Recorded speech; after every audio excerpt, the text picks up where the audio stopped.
بكم يا أصدقاء في قناة رزق الإلكترونيات. النهاردة إن شاء الله هنشوف معانا إصلاح الرسيفر. الرسيفر ده يا أصدقاء هنوصل كده الفيشة في الكهرباء زي ما حضراتكم شايفين أو سامعين الصوت ده كده صوت بيصدره الرسيفر، وأوقات يجيب معايا بيانات وأوقات لأ. هنستنى شوية كده.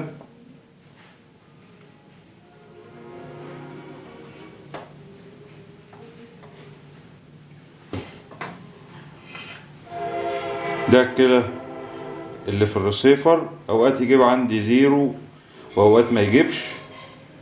فهنبدأ كده، انا فكك المسامير عشان وقت الفيديو. هنبدأ نطلع كده نفصل الكهرباء الاول. هنبدأ كده فكينا اهوت الوش. هنبدأ بقى نوصل الكهرباء تاني عشان نشوف الصوت ده اهو. زي ما حضراتكم سامعين. هنبدأ كده نفصل الكهرباء الأول ونشيل الكابل بتاع اللي موصل للمذر بورد بالشكل ده كده. احنا مشكلتنا في كارتة الباور. هتقول لي عرفت منين؟ أول حاجة معايا مكثف منتفخ اهو.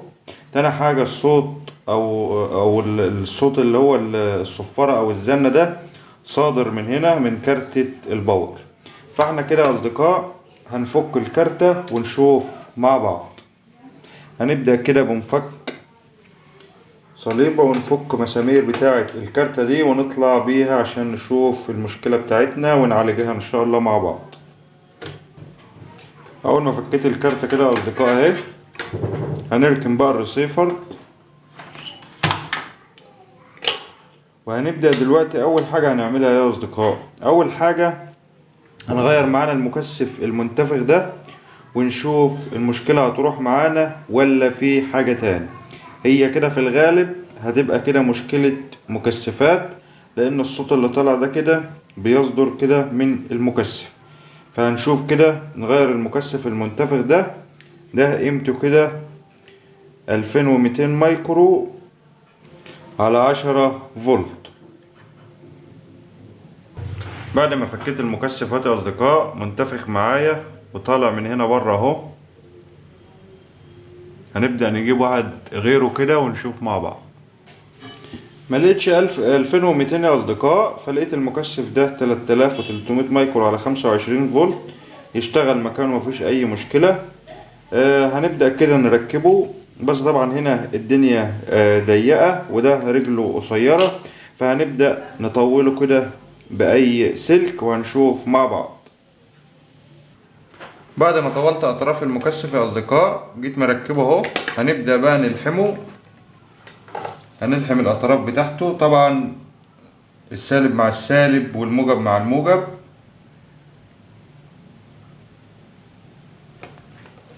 بالشكل ده كده.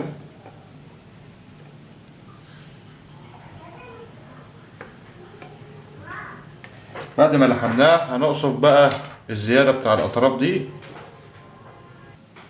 بعد ما لحمتهم كده يا أصدقاء وقصرت الأطراف، هنبدأ بقى نجيب الرسيفر بتاعنا ونبدأ نثبت البوردة بمسمارين حتى كده بس عشان نجرب.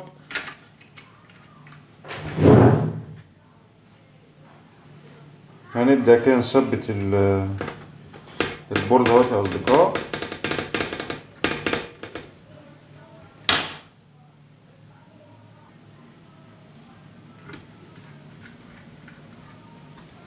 كده ثبت البوردة يا أصدقاء.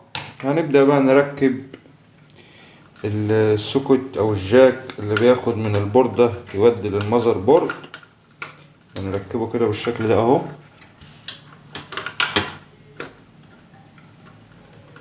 كده ركبناه اهو. هنبدأ نعمل ايه بقى دلوقتي؟ هنبدأ نجرب دلوقتي بقى. طبعا هو على وضع الأون. هنبدأ كده نوصل الفيشة في الكهرباء اهو. كده وصلت الفيشة في الكهرباء اهو. هفصل تاني الكهرباء يا اصدقاء عشان نسيت اوصل الجاك ده اللي هو بيودي ال220 للبوردة اهو. ركبناه اهو. هنبدأ بقى نوصل الكهرباء تاني اهو. كده وصلت. جاب معايا لمبة خضراء، جاب معايا رقم 32. هي بترعش في الكاميرا لكن هنا ثابتة معايا، مفيش اي حاجة بترعش خالص. هنبدأ نضغط على السهم ده كده، هخف بس الإضاءة شوية اهو. كده ثابتة معانا يا اصدقاء. هنبدأ نضغط على السهم ده كده 33 34 35. يبقى كده الريسيفر اشتغل معانا مفيش اي مشكلة. ولع الإضاءة تاني اهو. هنبدأ بقى نقفل الريسيفر بتاعنا يا اصدقاء ونجرب في الاخر ونشوف مع بعض.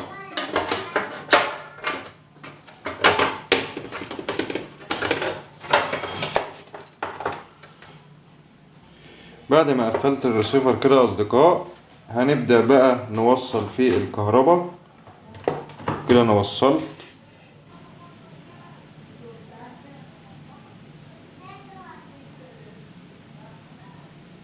كده جايب 30 اخر حاجة وقفنا عندها، وبرضو هي ما بترعش يا اصدقاء، دي ثابتة.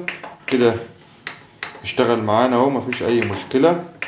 بس كده يا اصدقاء دي كده كانت معلومة بسيطة حبيت اشاركها مع حضراتكم. ارجو اكون قدمت معلومة بسيطة. لو استفدت من الفيديو ياريت لايك واشتراك في القناة وتفعيل الجرس عشان يوصلكم اشعار بكل جديد وبكل فيديوهاتنا الحصرية. شكرا ليكم واشوفكم في فيديو جديد.